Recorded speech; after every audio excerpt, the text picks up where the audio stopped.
welcome to Tanakh Talk. I am your host, William Hall, broadcasting live out of Kingsland, Texas, USA, with another episode of Exploring Isaiah. This week, episode number 7, where we'll be covering Isaiah chapter 8 and chapter 9 with Rabbi Tovia Singer. Welcome to the show. Sweet Rabbi, I know everybody's been longing to see a follow-up version of your Isaiah, so we've been waiting for a long time, so let's just get right into it. Thank you all for tuning in, and be sure to subscribe to Rabbi Singer's website, outreachjudaism.org. You can get his 2-volume book set there as well. They're on your screen as we speak. Rabbi, take it away. We're going to be exploring epic passages from the book of Isaiah today. These are passages that are going to take us on a journey, not only through Jewish history, but through some of the most fascinating sections of the book of Isaiah, which opens up an entire world for us. And at the end of this broadcast, we're going to take a tour in a journey in a direction I don't think anyone expects. I've never taught it before. I'm looking forward to it. One of the things I mentioned when we first began studying the book of Isaiah is I know so many people who study Scripture. They, of course, read and explore the 5 books of Moses carefully. They read what are called the early prophets, Joshua, Judges, the 2 sections of Samuel and Kings, and the stories are gripping. And when they come to the book of Isaiah, some of the most talented minds I know, they feel like they hit a brick wall. It could be very difficult because Isaiah, as I've mentioned to you, and it's vital that you understand this, it's very important that you grasp this point, is not written in a prosaic fashion, certainly not the sections we're going to be exploring today. Isaiah is using the Hebrew language in a way that is really unparalleled in all of the Jewish scriptures. And he uses poetry, a genre of poetry that frankly we don't use today. It's not, there's no genre of language that I know of that employs the kinds of structures that Isaiah employs, and we're going to explore that. It's absolutely fascinating. But one warning to you: you can't possibly understand the juncture of, let's say, we're going to be exploring Isaiah 8, and as it just slides into Isaiah 9. You can't possibly understand it unless you understand Isaiah 7, which we covered in the last show, part 6 of the book of Isaiah. Because as it turns out, Isaiah, like Jeremiah and Ezekiel, in fact, the latter prophets, all 15 books in general, do not follow the chapters, do not follow a chronological order. They're actually completely out of order. And what dictates what chapter follows the next is not chronology, as you would find and expect to find in Joshua, Judges, Samuel, and Kings, and the 5 books of Moses in general, but rather Yeshayahu, the great prophet, juxtaposes 2 events together in order to bring out a theological point, in order to convey an eternal message. You have to know what that is. And you certainly must have a working knowledge of Samuel and Kings, or you can't possibly penetrate the book of Isaiah. You really need to understand the book of Chronicles and how that augments Samuel and King, particularly Kings, in order to understand, to hear the full harmony of sounds that Isaiah is deploying as he conveys this epic oracle that we're going to explore today. So what I want to do is we certainly can go through Isaiah chapter 7, one of the most debated chapters in Scripture, meaning the church, in Matthew in particular, will famously make mistranslate a passage, take a passage out of context. You all know this. We've discussed this, and we're not going to go through that again here. Certainly go back to part 6 if you want. I strongly encourage you to go back to that if you want to understand the full force of that chapter. But you need to understand the context of it, and in order to understand chapter 8. And in fact, because Isaiah 7 all the way through Isaiah 12 is one section, it's impossible to understand. If you picked up Isaiah 8 and are not thoroughly familiar with what just unfolded in Isaiah 7, you might as well go home. You don't have a chance of understanding it, because Isaiah 8 is going to juxtapose two major events, and we're going to do that together. So I'm just going to very quickly go back to Isaiah 7, and before we actually look inside the text, which is fascinating, and it's more fascinating than you actually anticipate, it's vital that we explore the background, the historical background of what is going on here, what's happened here, what is Isaiah addressing, what happened a little more than 2,700 years ago. Isaiah 7 very simply describes what's called the Afro-Syria War. What is very important for folks to understand is that during the period after the death of King Solomon, the Jewish people, the land of Israel, the people of Israel, there was a civil war. There was a split. And essentially, the nation was divided in two parts. The northern kingdom, which comprised essentially 9.5 tribes, let's say 10 tribes, and then the southern kingdom, or the kingdom of Judah, those two are the same, that were loyal to the Davidic king. Those are the tribes of Judah. They comprise parts of Benjamin. As we'll see, many of the other tribes fled south to be a part of the southern kingdom. And of course, you have the tribe of Levi. The tribe of Levi does not have a plot of land because every member of that tribe, whether they were descendants of Aaron or descendants of Moses, of blessed memory, their work was ecclesiastical. Their work was in the temple. Their work was in the cities dedicated, set aside for the Levites, more than 40 cities all over the land of Israel. But the key point is, during this time, the land was divided in two parts. In the north, you had the kingdom of Israel. And what was very tragic is that all the kings of the northern kingdom, or what is called Ephraim, or it's called the kingdom of Israel, all those terms mean the same thing. Every single one of those kings were wicked. None of them were righteous. On the other hand, in contrast, the southern kingdom had some very wicked kings, very notably wicked kings.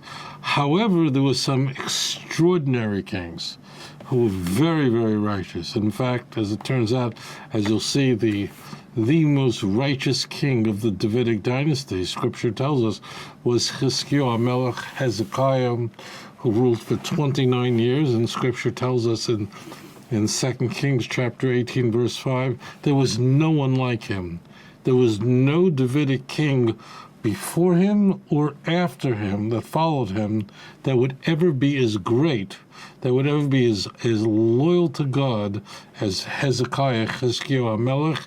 And you're going to find out why in this broadcast on Isaiah and in the following. You'll understand what kind of, the word extraordinary doesn't even fully convey the stature of this giant of a man who came out of nowhere, because his father was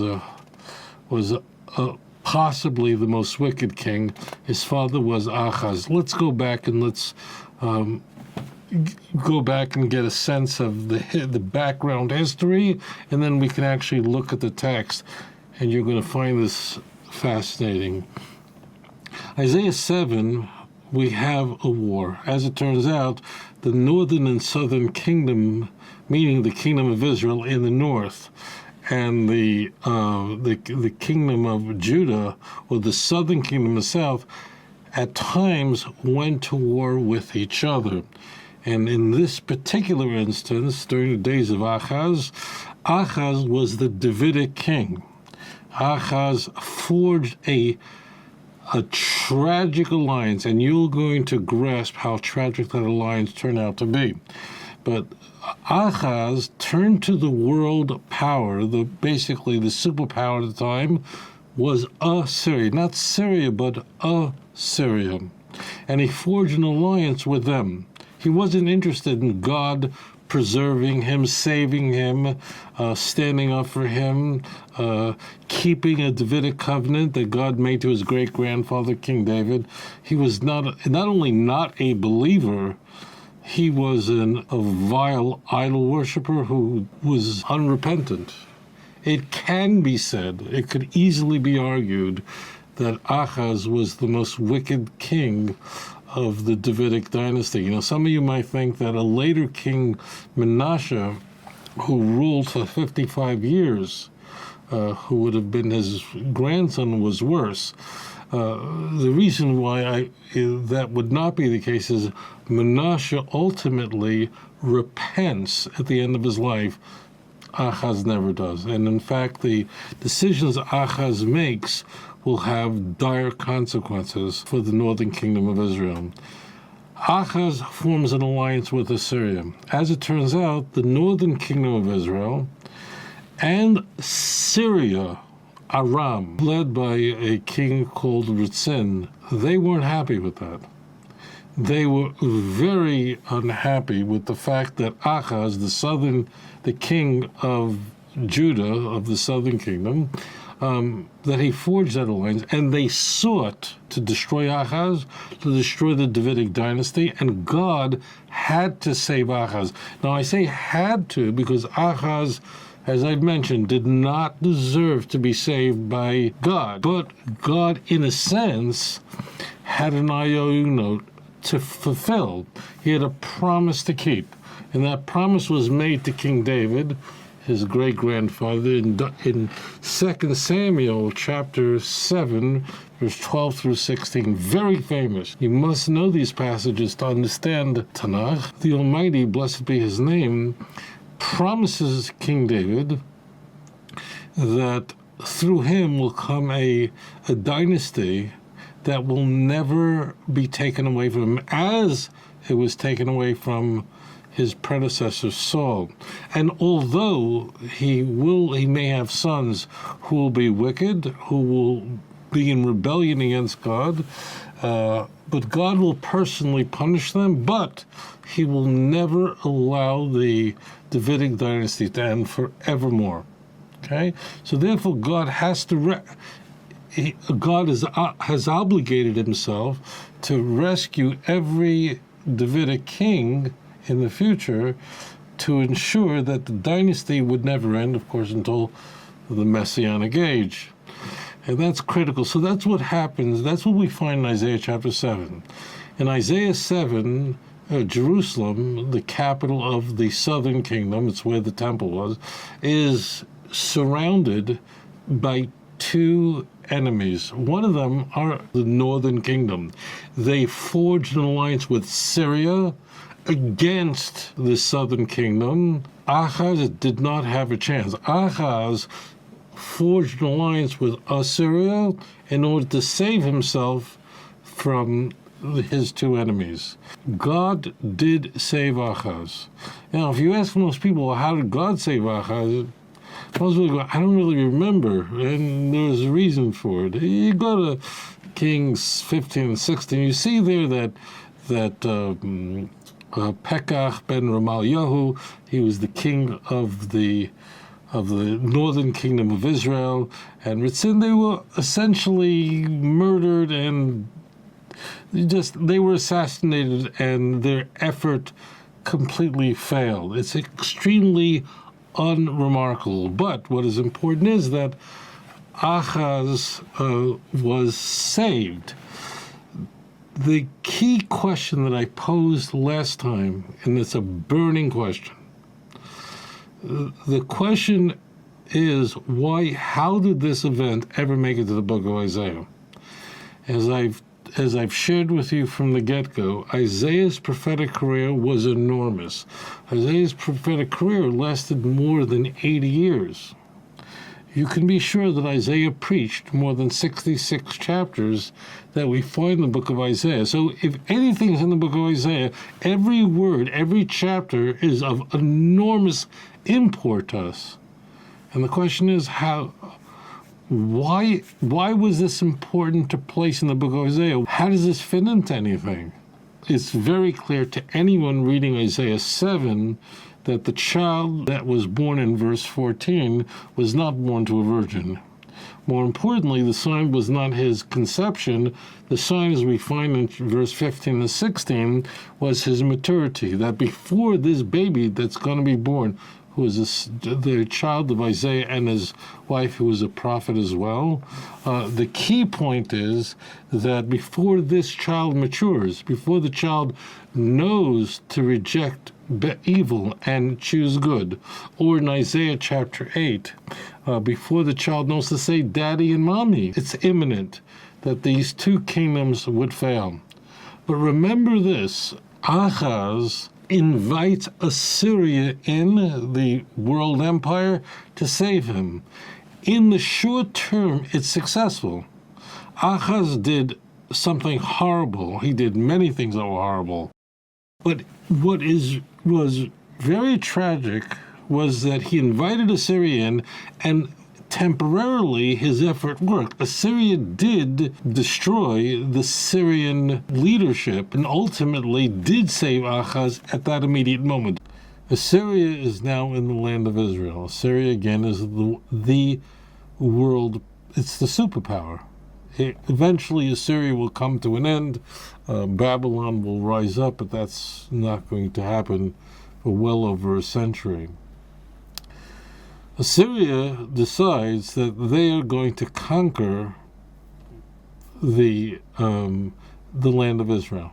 So, whereas in the short term, Assyria saves Ahaz, Ahaz only reigns for 16 years, but as it turns out, once you invite this devil into the land of Israel, Assyria then turns around and decides that it wants to destroy the entire land of Israel, to destroy the northern kingdom and in the south. It's very important. Also, Assyria had a very unique and extremely successful policy in how they conquered lands. And it was very different than other nations. When Assyria would conquer a nation, they didn't just come in and take over. They didn't come in and simply depose the leaders and place their soldiers in garrisons there. They understood, they knew full well that if a people are conquered by another nation, people are patriotic. People are loyal to their homeland.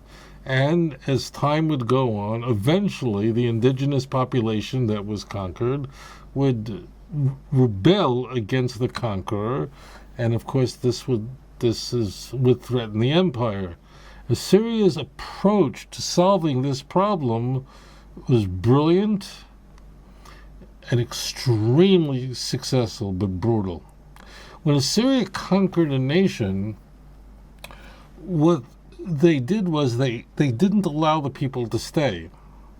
They carried off the entire population and placed them in another part of the empire. In turn, they took another nation they had conquered and brought them to that land. So they literally homogenized the world. That the Assyrian king Sancherib, there were others that preceded him. Sancherib is very famous, but they all had this policy. So if Assyria conquered you, it wasn't that just simply you stayed home and Assyrian soldiers walked the streets and now took over and you were now a vassal state of sorts. And that would be the case, let's say, in Babylon or Greece. That was not the case with Assyria. If Assyria had conquered your nation, you were going to be taken away to another land. Now, the reason this would work out very well, this was very successful, is once a people were carried off to a foreign land, to a place far away, so they would not have an attachment to their new land. They wouldn't have any kind of historical connection to the place that they were placed. And in turn, they wouldn't feel that urge to rebel, because what are they going to rebel? They're going to defend a land that they have no connection to, that they don't feel any patriotism. They don't cherish that land. They have no history in that land. So therefore, when the peoples were moved to another place geographically, the people became very passive and just started anew and didn't try to rebel against the Assyrian Empire.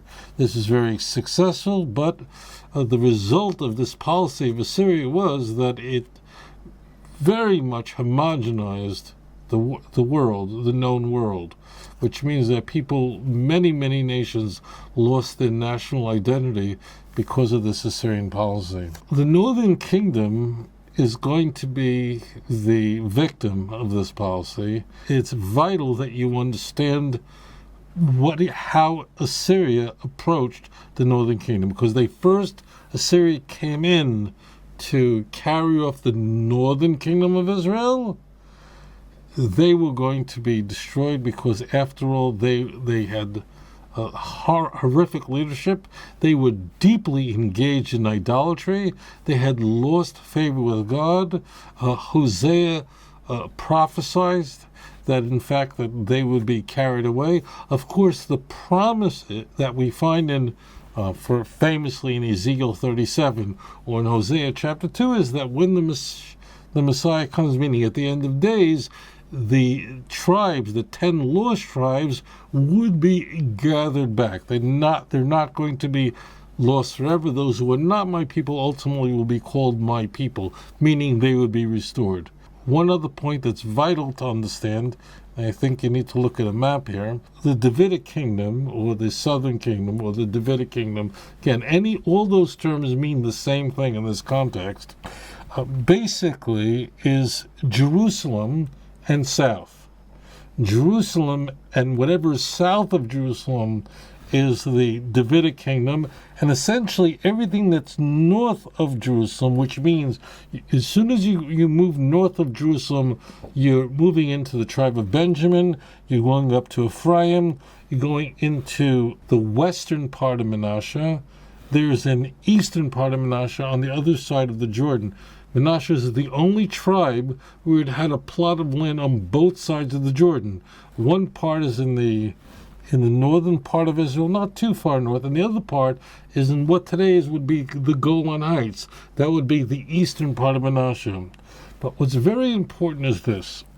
The Jews who were in the northern kingdom were not all wicked by any stretch of the imagination. Kings of Israel, meaning of the northern kingdom, did everything they could. And in fact, you're welcome to join me on any of my tours in Israel, and you could see the idols that they set up in the north, and Dan in particular, very famously in Tel Dan. It's really painful to look at. But what's very important is we are told in the book of Chronicles, in 2 Chronicles chapter 30, we are told this region here, this would be today would be the area of the Galilee, both the western Galilee, which would be the tribe of Asher, the tribe of, very prominently, the tribe of Zebulun, the tribe of Naphtali. So there you'd find cities like Tiberias, you'd find cities like Tzfat, and so on. All these areas in the north, just a little bit north of Mount Carmel, very famous. These areas, although they were part of the northern kingdom, these areas were filled with very pious Jews who knew that they were on the wrong side. They knew that they didn't belong in the northern kingdom. They knew that the northern kingdom was filled with sin. They understood that the idols that were in the northern kingdom were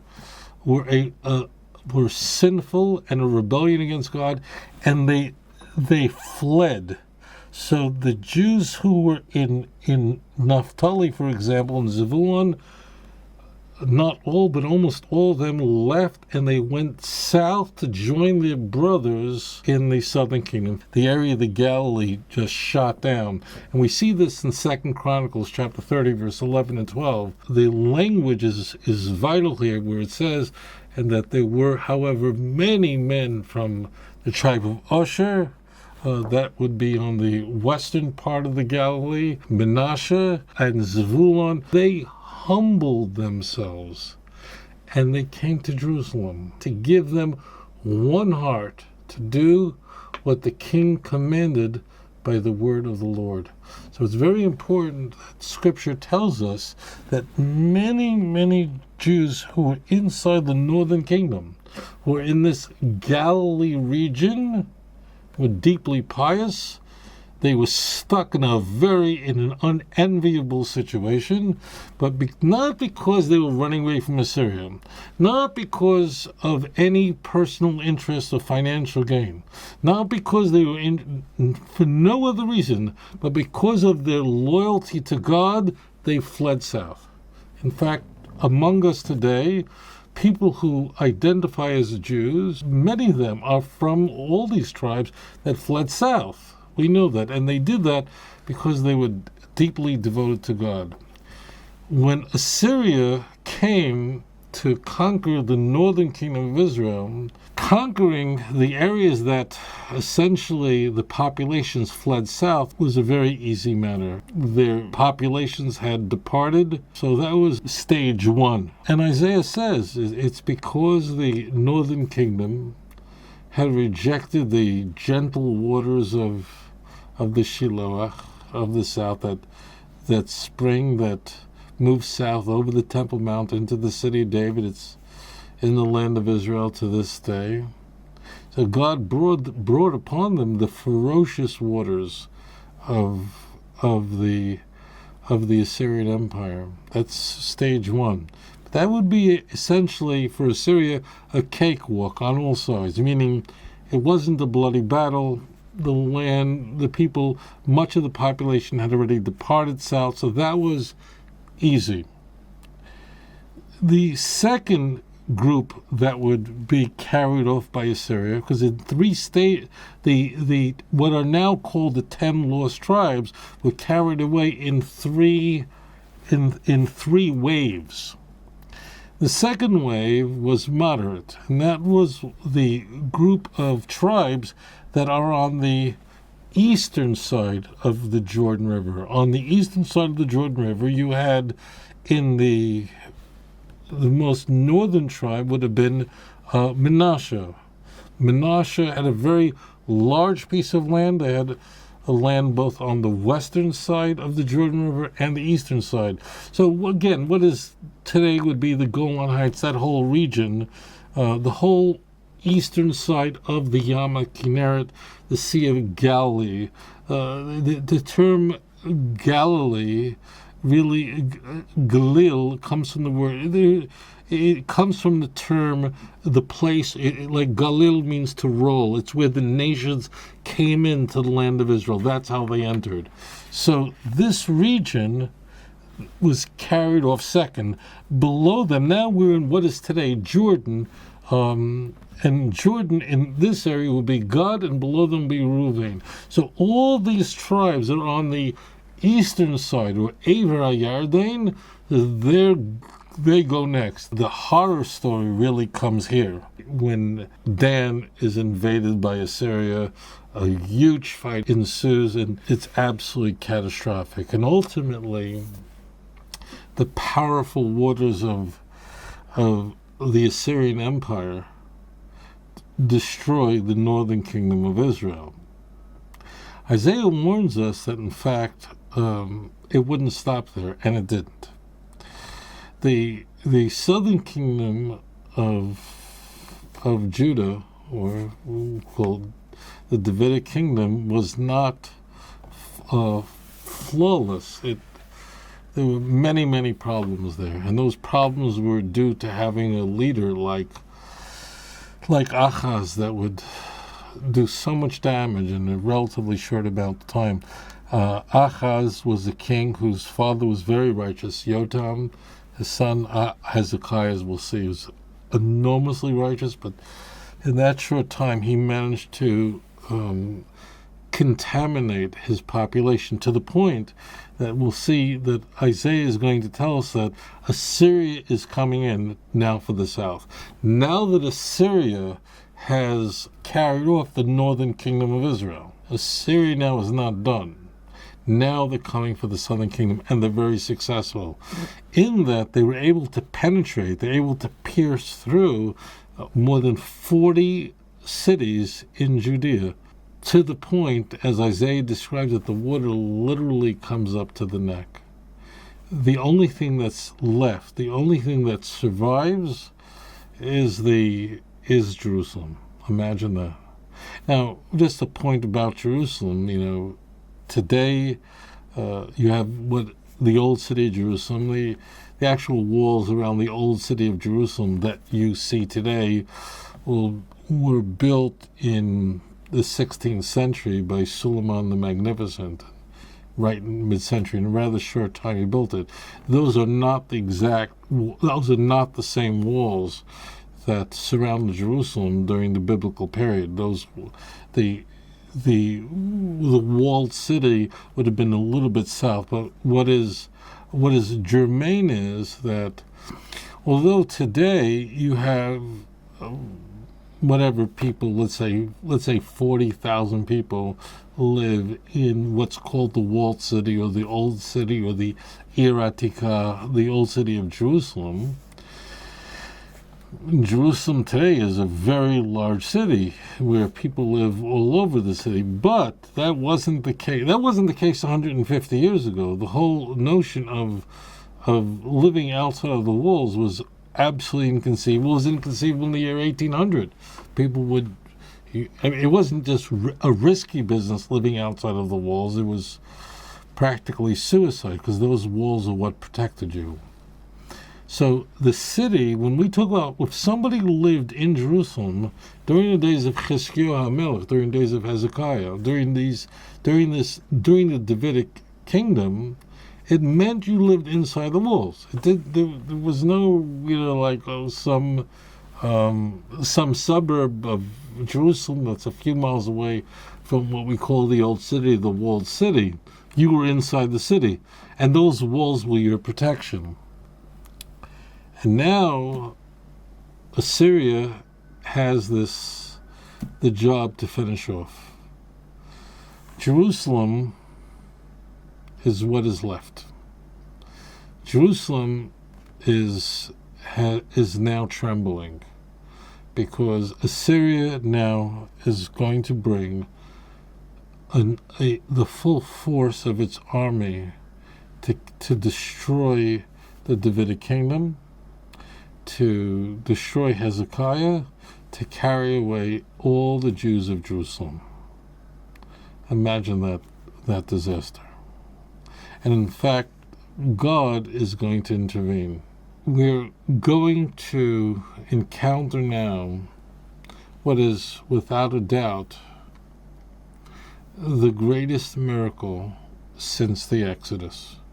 The Exodus from Egypt occurred roughly 600 years prior to this event. The background. Jerusalem is surrounded. What kind of army did Assyria deploy against Jerusalem, the last holdout?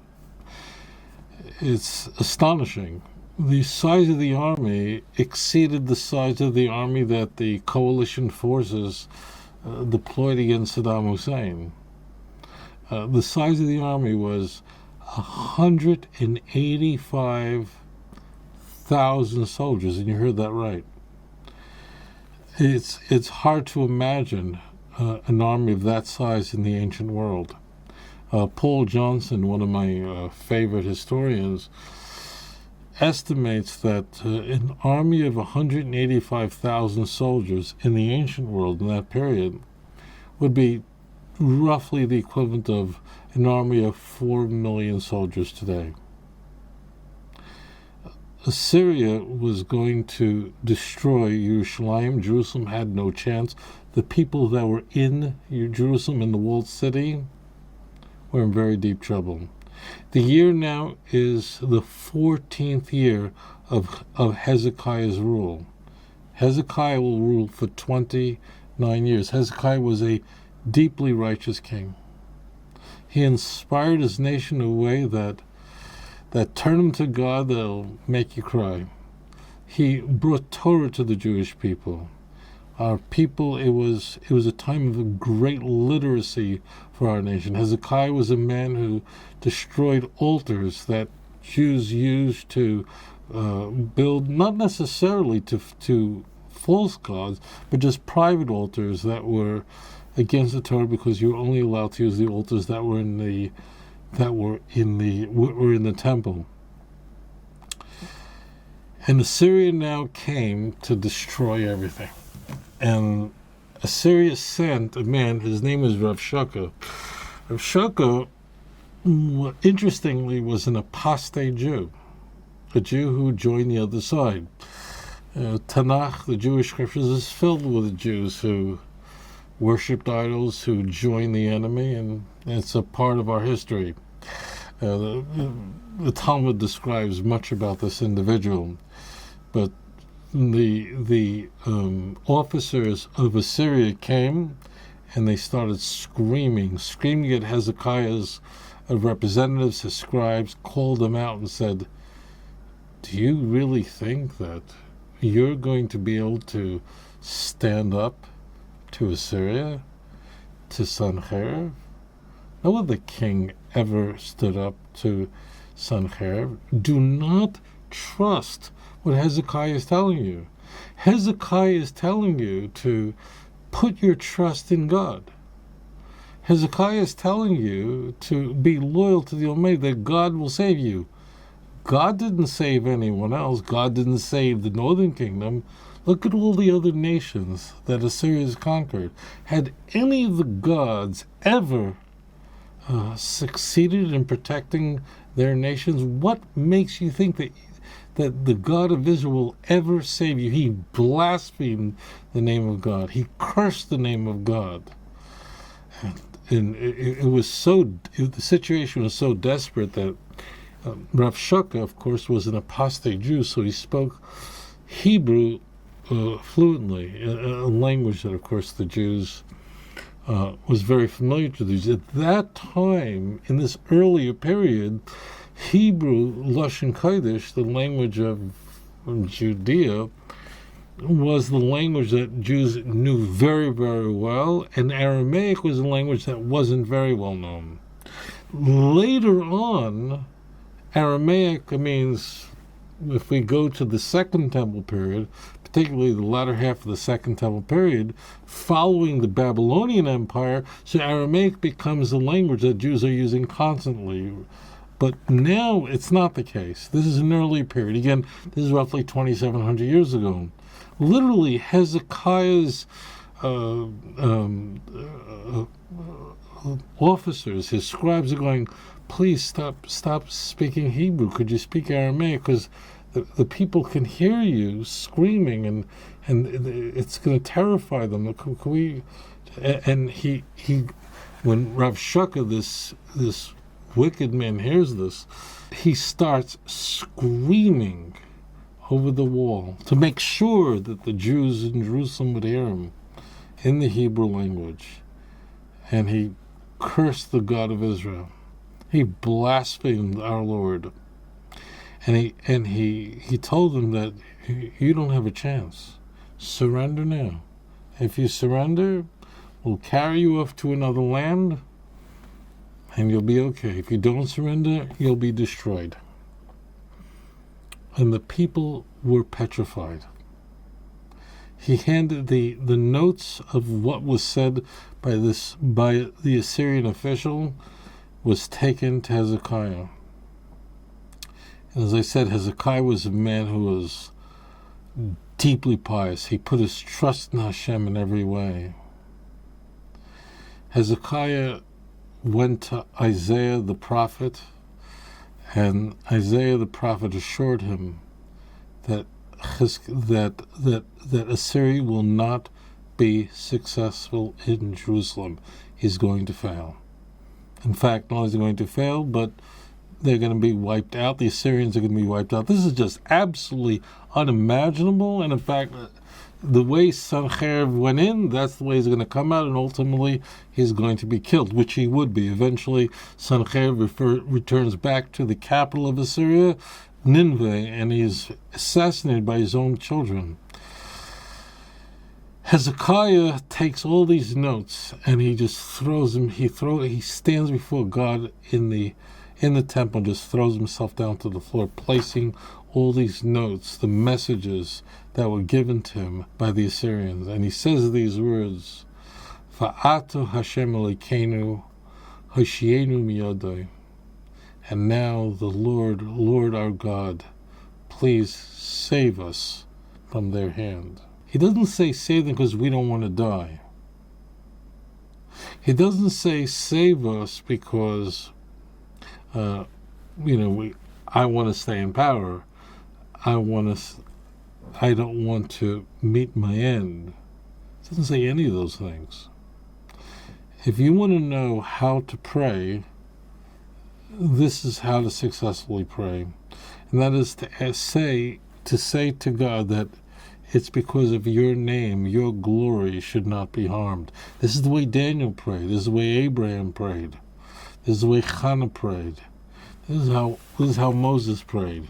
If you want to pray and you wonder why are some prayers heard and some you don't seem to get an answer, you have to know how to pray. He continues, V'yedu kol mamlachos haaretz, and all the kingdoms of the world will know, Ki ata Hashem levadecha, that you alone, no one else, are God. The reason I implore you, Lord, would it be that you would save Yerushalayim, is not that we want to survive. It's not that we want to, that I don't want to get killed. I don't want to lose my job. We don't want to be, no. What will the world say? What will the world say if Jerusalem is destroyed? It is vital that your name is raised up above every other name. Please, Lord. And he inspired the nation. He turned the nation back to Torah. He urged them to be silent and not to respond to the Assyrians, and the nation heeded his call. And Hashem performed a miracle that was stunning. There was darkness everywhere, but in the midst of this darkness, a light burst out. It was the first night of Passover. The Jews in Jerusalem, that's all that was left. They had to believe that their end was near. They knew that they didn't stand a chance. They can hear the screaming of 185,000 soldiers. I mean, it's hard to imagine this on the other side of the wall, waiting to destroy them. Every day hearing the screaming and the taunting on the other side of the walls, knowing that your end was coming soon. Imagine what that Passover night was like, a Passover Seder, eating the matzah and the Passover lamb and thinking that we're doomed. That's how they went to sleep. And they woke up in the morning, and it's not what they heard or saw, it's what they didn't hear that shocked the nation. There was silence on the other side of the wall. The screaming and taunts came to an end. People walked out of the homes, and it was suddenly quiet. What happened to all the Assyrian soldiers that were holding Jerusalem in this grip, this siege? Where were they? So Jews started to climb up the wall to peek over the other side, and they were stunned to find that all the soldiers, the entire Assyrian army, was destroyed. The entire Assyrian army died. Imagine looking out from the inside of Jerusalem, looking out, and all you see is dead bodies as far as the eye can see. God had decimated the entire Assyrian army. They just dropped dead. No one had to lift a sword. It was a miracle defeat of the Assyrian army. And it was, as I mentioned, it was the greatest miracle on a national scale since the Exodus.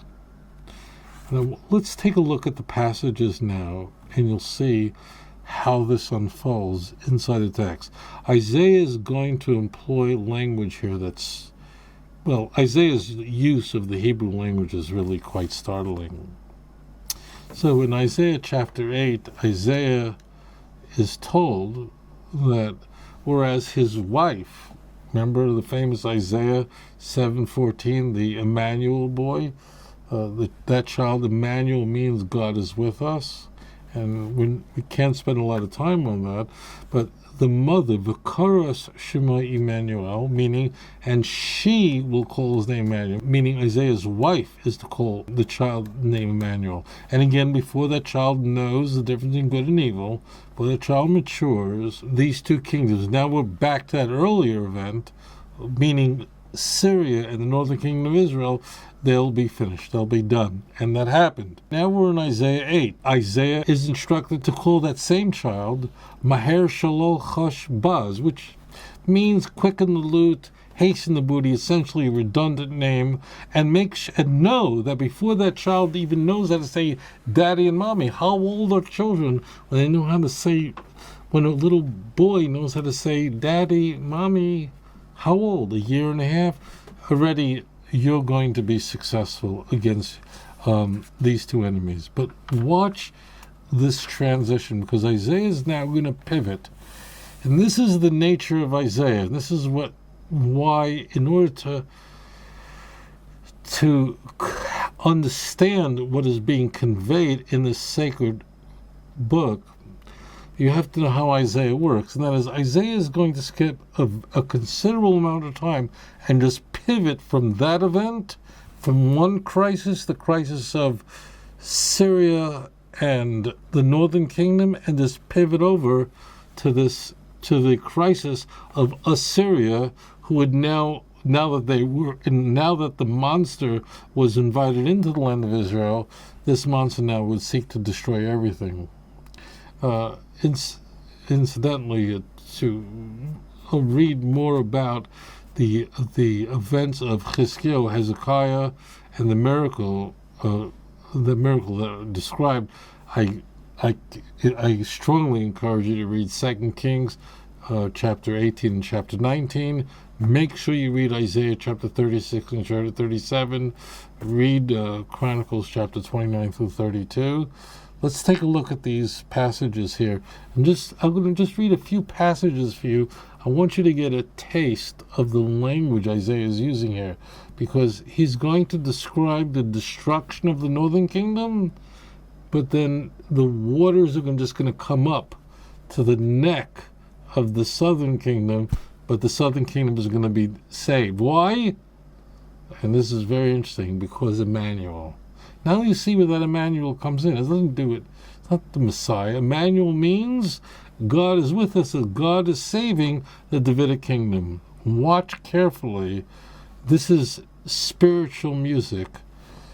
This is what sustains me. Verse 5. Vayosef Hashem daber elai oid lemar, and God continued to speak to me further, saying, and he's now describing the northern kingdom of Israel, Yan kimos ha'om hazeh, because this nation, meaning the northern kingdom of Israel, hated esmei hashiloach, the waters of the Shiloach. The Shiloach waters are the waters that flow gently right over the Temple Mount. They move south. These are very holy waters. They're there to this day in what's called, you can see them in the city of David, Halholchin La'at, that moves gently. And instead of embracing the northern kingdom, embracing these gentle, beautiful waters, they go over the Temple Mount. Instead of doing that, you despise it. The word moas, like mius, it's a, I don't know how the English translators render it, but probably something like reject, or it's much stronger. Moas means detested it. And instead, what did you do? Umesais es Ritzin uven Ramalyahu, and you rejoiced with Ritzin, the son of Ramalyahu. Who is this? Oh, that's from last chapter. That's the king of Syria. That means, you disgusting pigs, what did you do?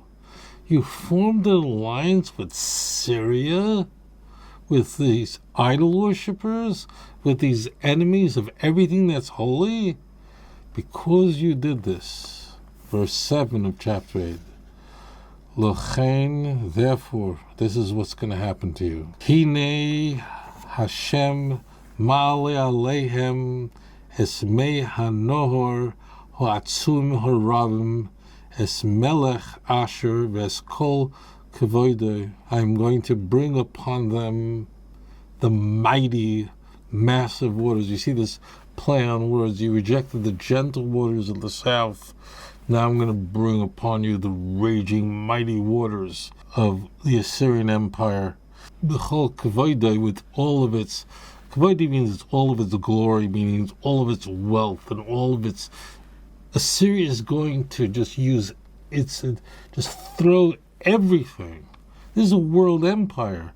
This land in the Fertile Crescent, the land of Israel, is a small place. Assyria is going to bring their entire army down to completely destroy you. And what's going to happen? V'olo al kol afikov, v'holach al kol gedoisov. And this water, Isaiah is using this language, is going to flow through all the distributaries, meaning it's going to go everywhere. Meaning the northern kingdom is going to be destroyed piece by piece. And you'll see in a moment how this is going to break down. It's going to be in 3 stages, and it's going to just run over all of its banks. The conquer of the northern kingdom is not going to be just restricted to the tribes that are on the western side of the Jordan River, but in fact the tribes on the eastern side, specifically Manasseh, Gad, and Reuven, they're all going to be carried off. Verse 8, watch carefully. V'cholaf b'Yehuda. This is important. Yehuda is not off the hook at all.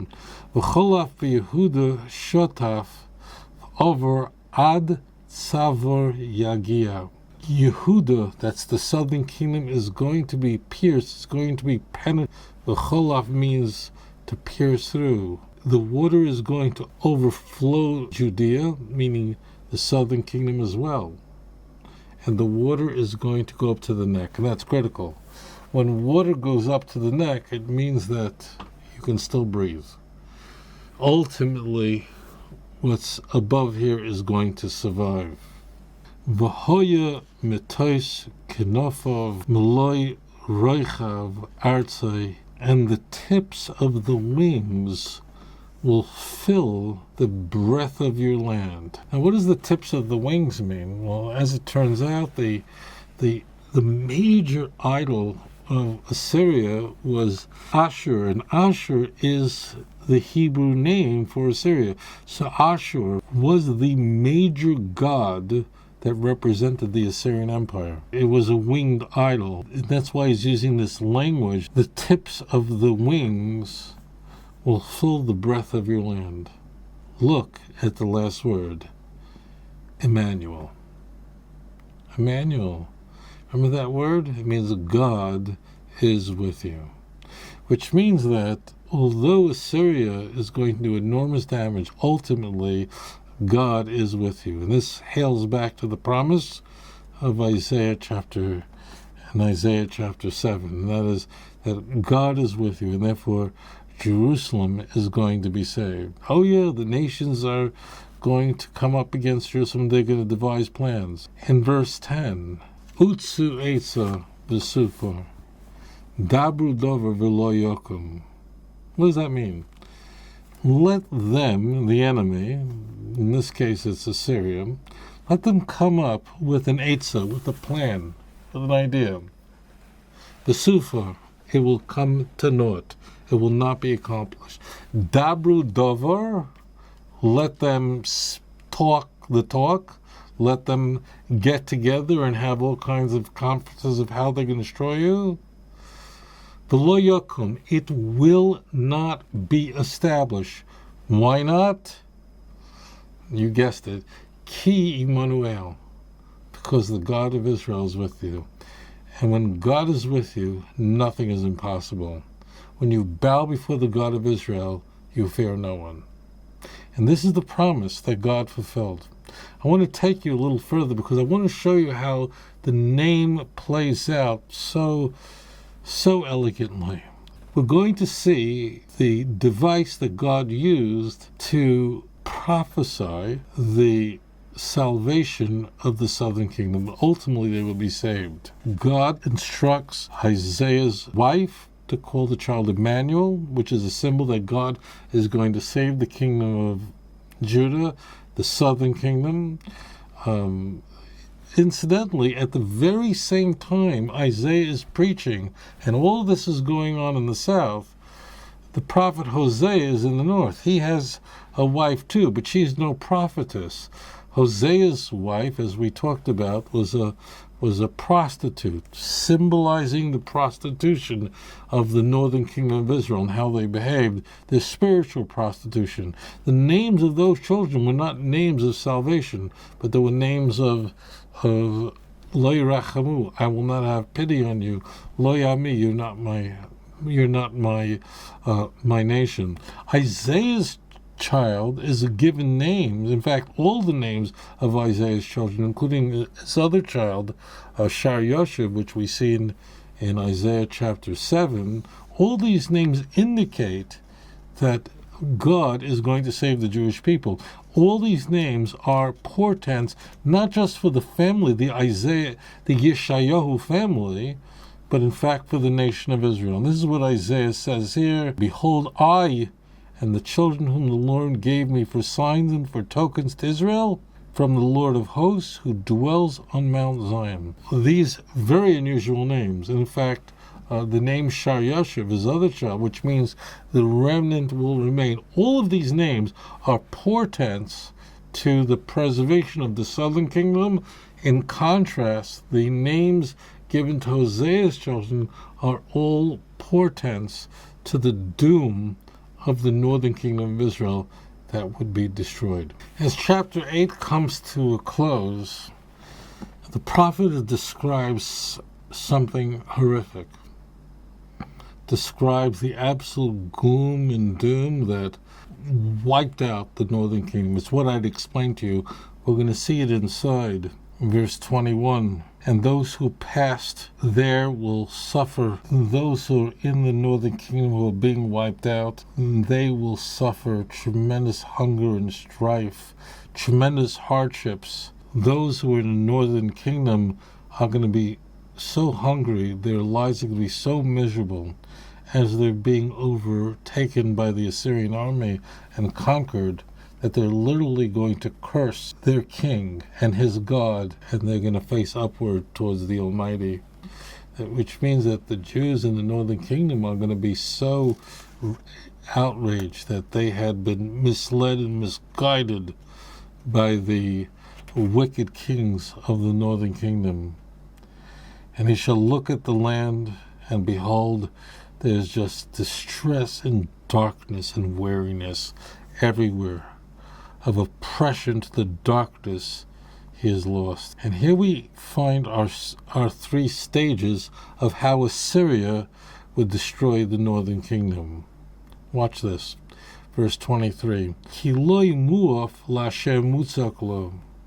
There is no difficulty, there's no weariness to the one who oppressed her.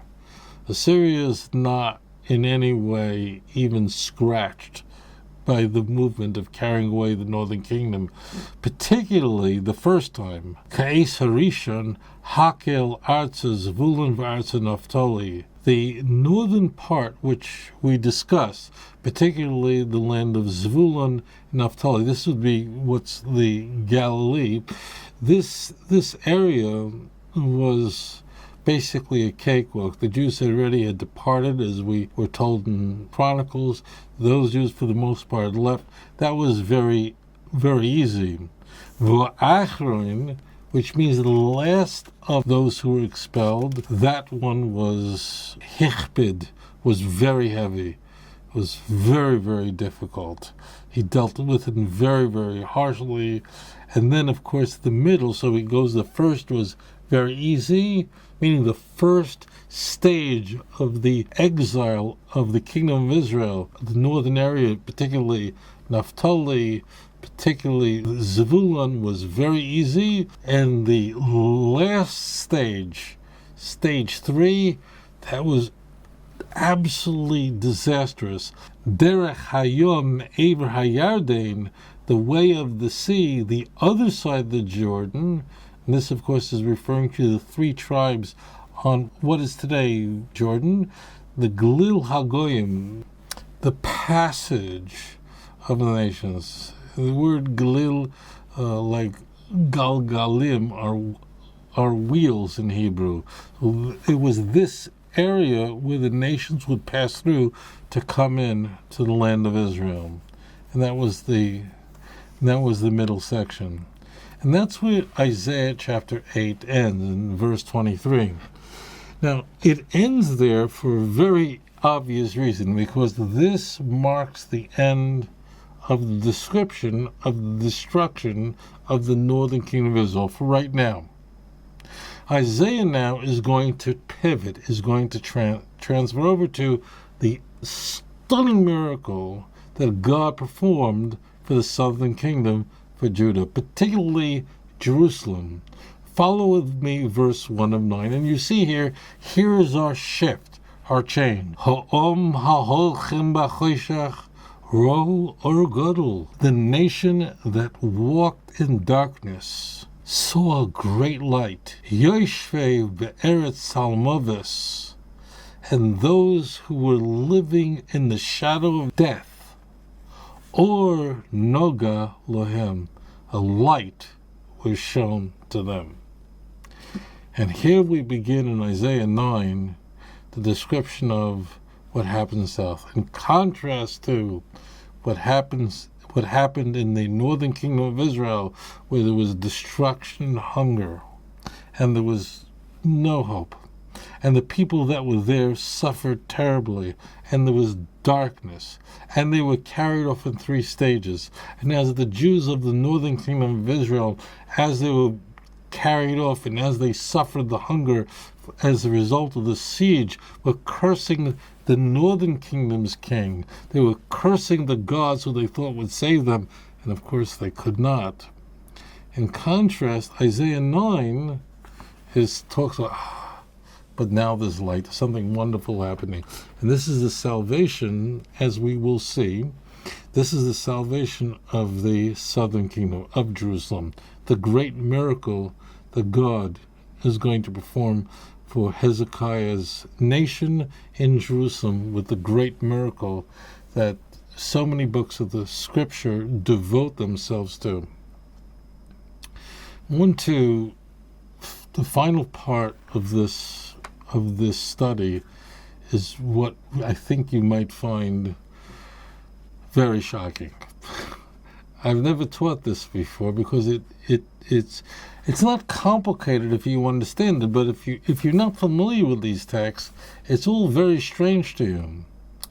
Now, as it turns out, if you're using a Jewish Bible, if you're following me in the Jewish scriptures, that means your book of Isaiah is published by a Jewish publisher, which would be nice.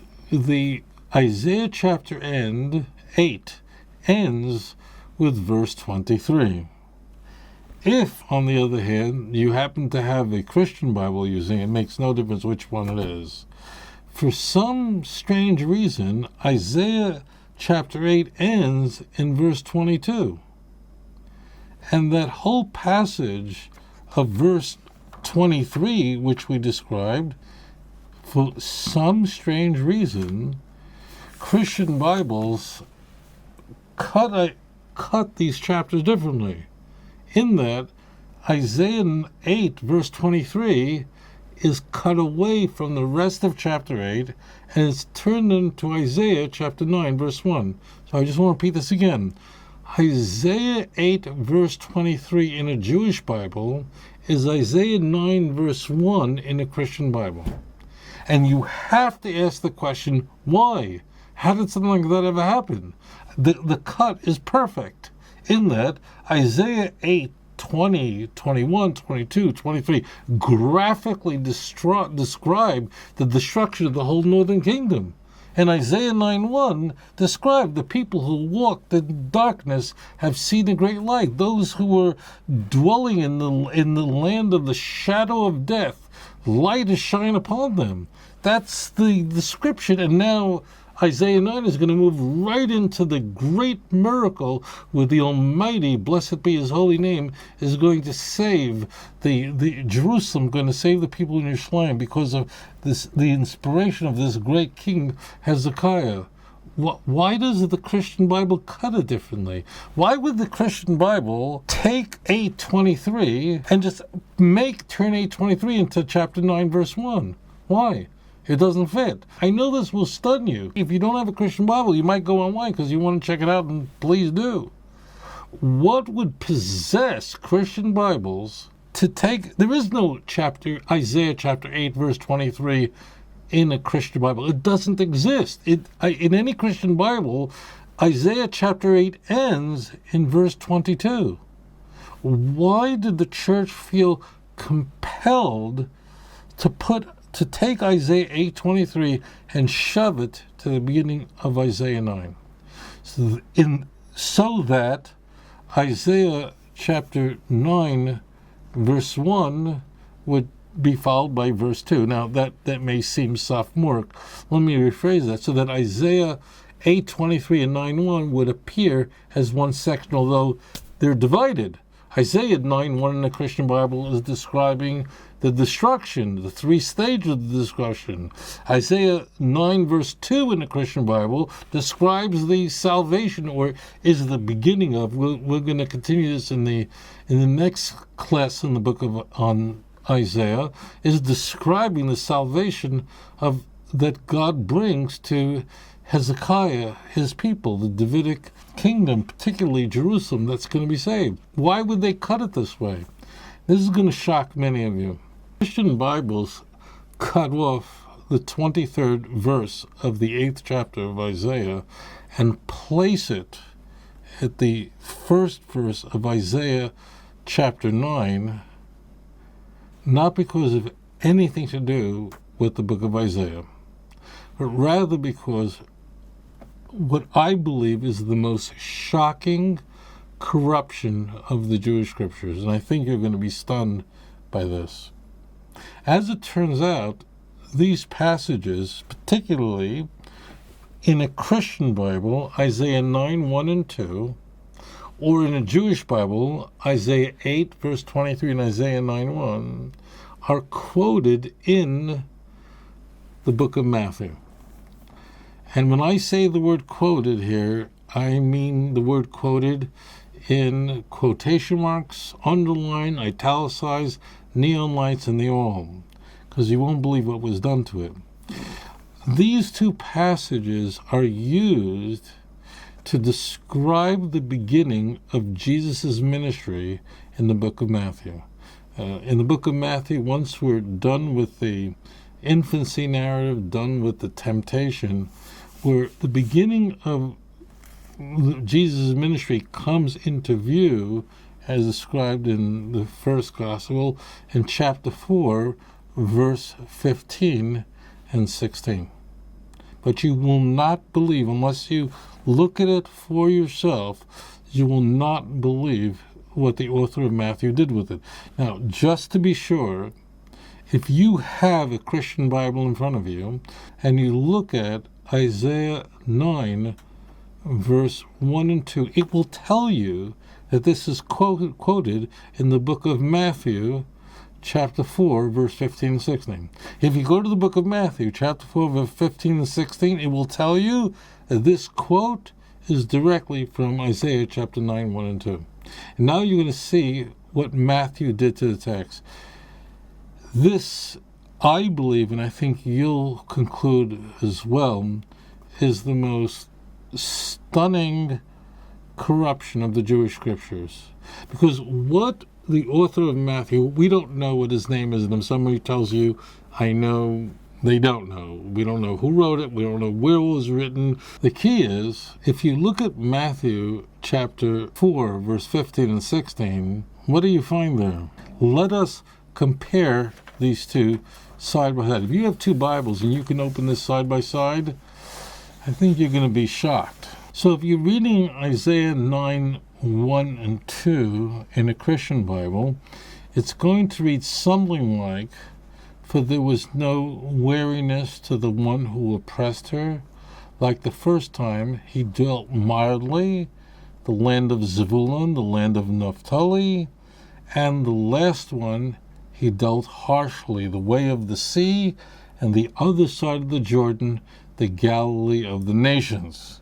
The people who walked in darkness have seen a great light. Those who dwell in the land of the shadow of death, light has shined upon them. That's what you will likely see in any Christian Bible in chapter 9, verse 1 and 2.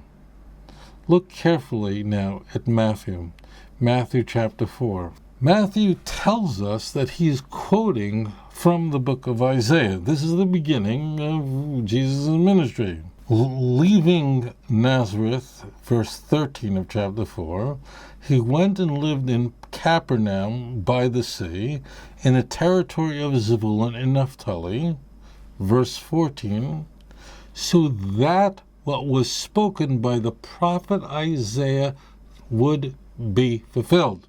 There could be no doubt. Matthew wants to convince the reader that he is quoting from the book of Isaiah. But look what Matthew did to it. He actually ripped apart the whole 9:1 and just left himself with a relic of a few words. Verse 15. This is how it appears in the book of Matthew chapter 4. The land of Zebulun and the land of Naphtali, the way of the sea, beyond the Jordan, Galilee of the Gentiles. The people who dwelt in darkness have seen a great light, and for those dwelling in the region of the shadow of death, on them light has dawned. What was done to this text?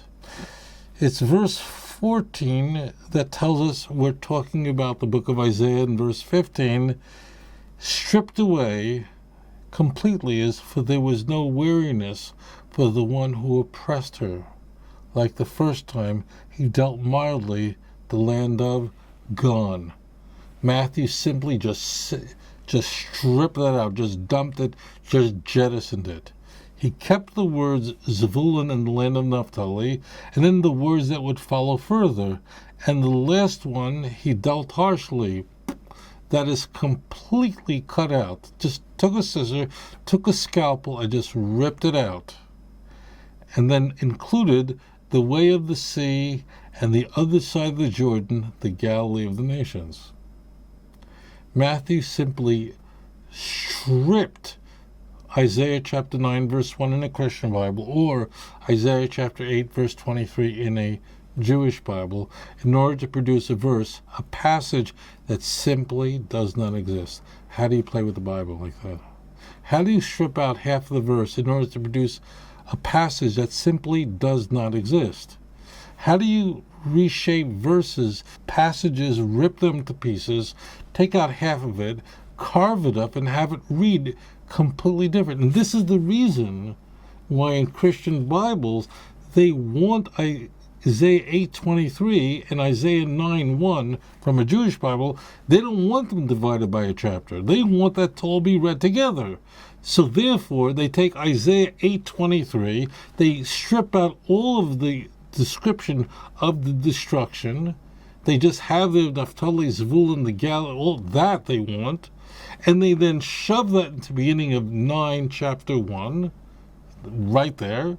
And then those two passages read together. So why is Isaiah 8:23, Isaiah 9:1 in the Christian Bible? Because the church wanted Isaiah 8:23 and 9:1 to read together. In order to do that, it had to cut off Isaiah 8:23, shove it at the beginning of Isaiah chapter 9, and then 9:1 and 2 read together. Then Matthew's misquote could be supported and comport in some way with what you find in Scripture. Anyways, this is a fascinating area of the book of Isaiah. We're still left with an extraordinary question. Why are we told about that civil war with Syria, the northern kingdom of Israel, and Ahaz? Why is it there in chapter 7? This we're going to deal with as we continue to explore Isaiah chapter 9 and move on into something absolutely exquisite. And I pray that these words touch your heart deeply so that we should turn back to Hashem, and this turning to the Almighty and the study of the book of Isaiah will bring about the true, full redemption quickly in our time. Thank you for joining me. Adon olam asher malach בטרם כל יציר נברא לעת נעשה בחפצו כל אזי מלך שמו נקרא ואחרי ככלות הכל לבדו ימלוך נורא והוא היה